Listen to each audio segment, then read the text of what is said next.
So I can't tell you how great it is to finally be here to kick off GeoWeek for multiple reasons. The obvious ones are obvious, but what might not be as obvious is how this event represents the evolution of several events that have taken place over the years and really shaped entire industries. The insights and understandings that have separately impacted the AEC, geospatial, and 3D communities are all now right here. That's part of the reason our intersection of the geospatial and built world tagline that you can see all over the place is so instructive. Because GeoWeek represents a true intersection of tools, technology, and people at the highest levels. The crossover is an essential element of what both of our keynotes are going to be talking about today. Because technology that took humans to the moon and back isn't just about one thing. Figuring out what it means to collaborate using new tools like VR isn't just about the technology. This intersection is about so much more than a single person, single innovation, or a single industry. And while I can't imagine many of the people in this audience are focused on physically going to the moon, hearing from somebody who is should help you understand what it means to approach your own moonshot goals in new ways, thanks to the intersections you can see all across GeoWeek. As program manager in the Space Systems office at Draper, Alan Campbell is focused on projects and goals that are moonshots in every sense. He has more than 10 years of experience in the aerospace industry in numerous technical and managerial roles. He joined Space Systems in July 2018 to lead the Draper Commercial Lunar Payload Services team, which was selected to provide NASA payload delivery services to the moon, extending Draper's long heritage in support of NASA and commercial lunar initiatives dating back to the development of the Apollo guidance computer. He's responsible for managing business development initiatives and leading proposals and program execution, currently focusing on civil and commercial lunar architecture opportunities, including several elements of NASA's Artemis program. As you can imagine, the intersections of tools, technology, and people that Alan deals with on a daily basis are as essential as they are complex, which is why I'm looking forward to hearing about how he approaches them to literally go out of this world. So please join me in welcoming Alan Campbell.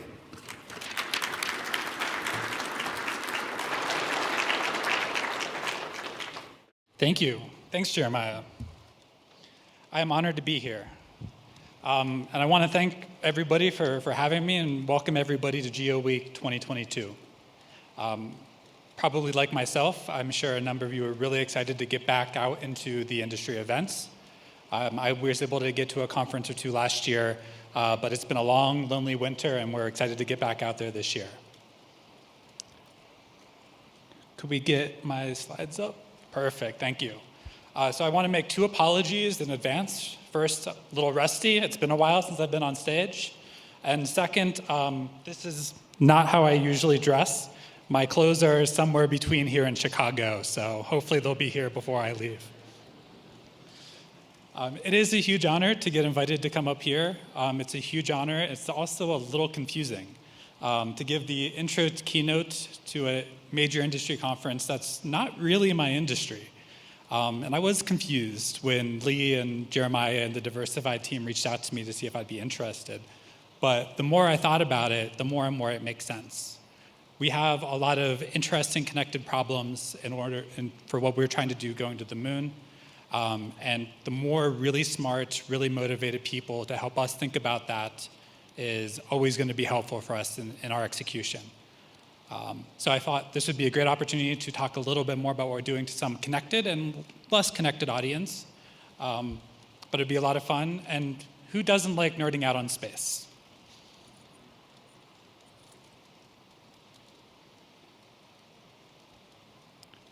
So first, I need to take a little bit of time to talk about my employer, Draper. One is to convince you all that we, and thus I, know what we're talking about. Two, to give a little bit of a perspective, because we do have a unique view on this world, and I'll talk a little bit more about that. And three, they paid for my flight and my hotel, so probably should give them the time. So we are an independent corporation, but also a not-for-profit. So that means that we can do a lot of really different things. So unlike a national laboratory, Sandia, Livermore, MIT Lincoln Lab, we're not a federally funded research development corporation. We can go partner and work on whatever we decide is worth our time. But we're also a not-for-profit, which means that major industry players, Lockheed's, the Boeings, the Northrop Grumman's, as well as commercial companies, whether it's SpaceX or whether it's Blue Origin, or all of the hundreds of nascent space companies or other technology companies that we work with, they don't really see us as a competitor. So it really opens up our opportunities for a lot of really interesting problems and a lot of really synergistic cooperations with different organizations. So our founder up here, Dr. Charles Stark Draper, or Doc Draper, seen here getting an award from President Lyndon Baines Johnson back in the 60s, is regarded as the father of inertial navigation. So figuring out where you are absolute within, whether it's on Earth or undersea or in the atmosphere or in space, and then being able to go where you wanted to go from there. And early on, before World War II, he was a recognized leader in just making things work. In those early days, inertial navigation was useful in a lot of different technologies, but two of the most impactful, pun sort of intended, were the guidance systems for the Navy's submarine-launched missiles and NASA's Apollo spacecraft. There are a number of great stories for how we invented or transitioned into these new solutions, but I only have time to tell one today. That is, after Apollo 11, after Neil and Buzz Aldrin walked on the moon and came back, this guy named Neil Armstrong was having a career crisis. So, Neil comes back from Earth, goes through quarantine. He's trying to figure out with NASA what he's going to do next. And he was a trained naval aviator, experimental test pilot, and then astronaut. So he wanted to go fly. And NASA told him, no, you're a national treasure. We cannot let you go fly in space or fly experimental jets again. So after some work, they put him in charge of the aeronautics branch. He was a deputy administrator for aeronautics at NASA. And one of the programs that they were working on that was to try to take the digital fly-by-wire techniques that we had used for Apollo and a few other organizations were developing for smaller aircraft and turn them into a way to be able to fly a big fighter jet like the F-8 more capably. And they were having some issues. So Neil takes over this program and he goes in saying, what's the problem? Well, we're having some trouble getting this to work. It's like, well, go call the guys at Draper. They just flew me to the moon and back using a digital fly-by-wire system. They should be able to figure out how to make this airplane work. And so they did, and we did. And so to this day, any jet that you guys all probably flew here on, like myself, not my bags, flew on a digital fly-by-wire with a triplex voting system built off of what we had developed for NASA on the F-8. Things are a little bit different, though. That back in those days, that's kind of how big programs got to work. Somebody would call somebody and say, hey, can you help me with this problem? Sure, and then go do it. Up here on the top left, that telegram is how we were notified that we were going to be the first prime contract for the Apollo program, to develop the guidance and navigation system or the guidance computer. Now, it seems, to me anyway, that the procurement and contracting process is harder than developing the actual technical product. So our contract there was to do the software, the hardware, and the user interface. For a little bit more perspective, the image in the top right, that's our software lead, Margaret Hamilton, with the actual software standing next to her. Punch cards, a lot of fun. Bottom right, that is the computer and the user interface that we developed and flew on the moon. Looks a little bit different than what you've got in your pocket or on your desktop at home, and it had a lot less memory than what you have in your pocket or on your desktop at home. But we got it there and we got the astronauts back. And the other thing to note is I said prime contract for the guidance and nav system. Back then, NASA owned the full mission solution. NASA owned the Saturn V, each of the Apollo modules, mission control, and so on and so forth. And they took everything and put it together and made it work. Here we have an image of a number of the different organizations that provided hardware for the Apollo program, major subsystem and subsystem providers. These days, that's not the case anymore. NASA isn't building the spacecraft or the rocket. They're buying services, whether it's a ride or an instance of a commercially available vehicle. If NASA wants to deliver supplies or crew to the space station, they're buying a ride from Northrop or SpaceX, or someday, hopefully soon, Boeing and Sierra Space. If NASA wants to build a new space station after our current one goes into the Pacific in 2031, like they just announced, they're going to be renting space from ones built by Axiom or Blue Origin or Lockheed and Nanoracks or Northrop.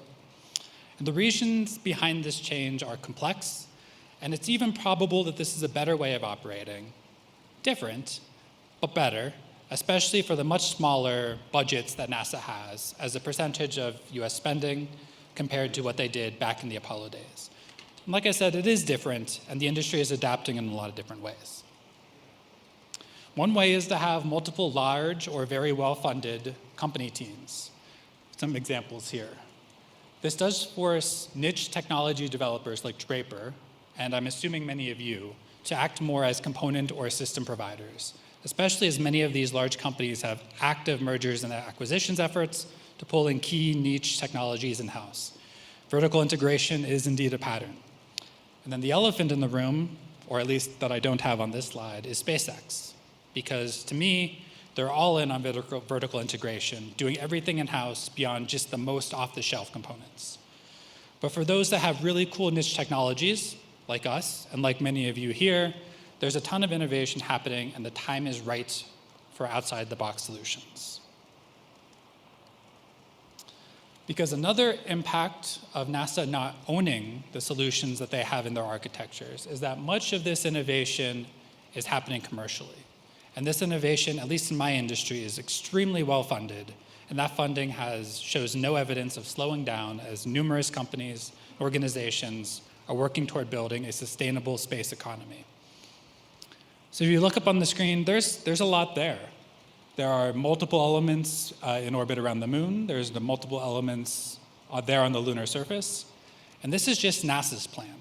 There are dozens of smaller and larger space companies that are building up their own plans. And if even some of those commercial aspirations take place and occur, the moon is going to be a really busy place in a decade or two. And so there brings a lot of challenges, some of which I hope people like you all can start to help us in the space industry figure some of them out. So let's walk through a couple key mission challenges. So the first is closest to my heart, is lunar landing. One, because that's a big part of my company's heritage, and it's also what I personally have been spending a lot of my time working on over the last 3 to 4 years. So let's talk about the problem a little bit. Lunar landing, regardless of whether you have crew on board, is mostly autonomous or automated process. And that is, so from the point when the astronauts get into their launch vehicle or on top of the launch vehicle until they landed on the moon, in an optimal situation, they didn't touch the control stick until they were about 500 meters from the lunar surface. And even from that point forward, when they were touching the control stick, it was only because the baseline plan didn't work right, or a rock popped up into the landing space. And then we're continuing to develop this forward as we build toward a baseline of even crewed missions being fully autonomous or automated. Because when we go to Mars, NASA has already determined that because the astronauts will have been sitting there for 6 to 8 to 9 months, mostly stationary without a whole lot of physical activity or mental activity, they're not going to be in any shape to be able to land when we get to Mars. So it's going to have to be a fully autonomous practice. So we're trying to develop all of these technologies here and now to test out on the moon and then eventually put in place as we go to Mars. And so some of these issues that we have is we need to know where we are, both in the inertial absolute sense, which we're really good at, but then also in that relative sense to the lunar surface. How high we are, how fast we're going, in order to make sure that we'll be able to control the vehicle down so we can land safely. And we're moving really fast. So we need this information higher than we would for an autonomous driving application or a UAV application. So we need about 30 centimeter precision at the range of 3 or 4 kilometers for our landing map.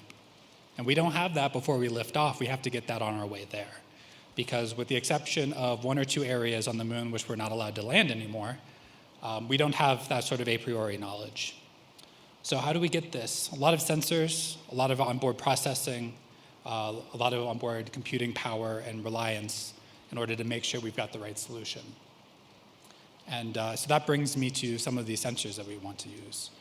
We're looking at camera systems, laser altimeters, radar altimeters, and a lot of different types of LiDAR, which I think is interesting to some of the folks here. Scanning, flash, Doppler, anything that we can do in order to put these different components together so we can have a safe landing on the surface. And we need to be able to get all of this information, put it together in a way that we always know we're going to be right. So multiple systems, computing to votes to make sure the systems are accurate, they haven't been impacted by the radiation environment that we're dealing with, all in time, at least near real time, if not real time, so our control systems can go and control down to the lunar surface. All of this while being light, small, low power, and cheap. Because as we're building a sustainable economy, we want to be able to leverage these systems over and over and over again, both from the system level as well as the component level. Similar in space assembly. So we're slowly getting to the point where we're going to be building up these complex, very similar to the space station modules in a lot of different areas. And then closer to Earth as we go through for refueling applications or satellite maintenance, in space assembly and autonomous rendezvous proximity operations and docking is going to be a huge problem for us. We need to be able to figure out where we are relative to our target spacecraft within the precision of centimeters, all while going tens of thousands of miles an hour. And some of this we can get some help from the ground. Some of it we can get some help with communications directly to our target spacecraft. But in a lot of these cases, like when we're building the lunar gateway on the far side of the moon in a near rectilinear halo orbit, that's going to be a lot harder. So it's onboard systems that are able to identify the appropriate spacecraft to go up and dock to, control, navigate relative to that spacecraft, and all the while going up close enough to the point where you're actually grabbing and docking with it with centimeter scale precision. Do all of this without humans in the loop. That's the tough part now, and that will always be the tough part. Because when we get to the point when we're developing these systems far enough away, the comms delay is going to be to the point where you can't just go and press a button and tell the spacecraft to stop from here on ground in a time that it's going to be able to stop before collision and more bad news. So this is a little bit further away example, but it's a problem that we're working on actively and I think is really, really interesting. And then thinking even further out, how do we live on the moon? And that includes all of the infrastructure that we're going to need in order to develop this, including mining and extraction, additive manufacturing based on materials that we find on the lunar surface, because it is really expensive to try to lift thousands of gallons of water or lead or concrete from the Earth. We've got to go create our own there. Power production and storage. The moon is both okay temperature and really, really, really cold, depending on whether it's in sun or not. And how can we mitigate those temperature swings, also produce our power for the times that we may not have a solar panel able to be able to see where the sun is at? And how do we do this with both people and with autonomous robots in order to be most efficient, interact with each other safely, and be able to build up what we foresee as a lunar base? All of which, while we keep our crew survive, as they are on the surface for weeks at first, into hopefully months and beyond. So these are three key missions that we're really thinking about. We have ideas, we have ways, we have potential plausible solutions, but the better, the more technologies, the more interesting way to think about these problems are always very, very welcome.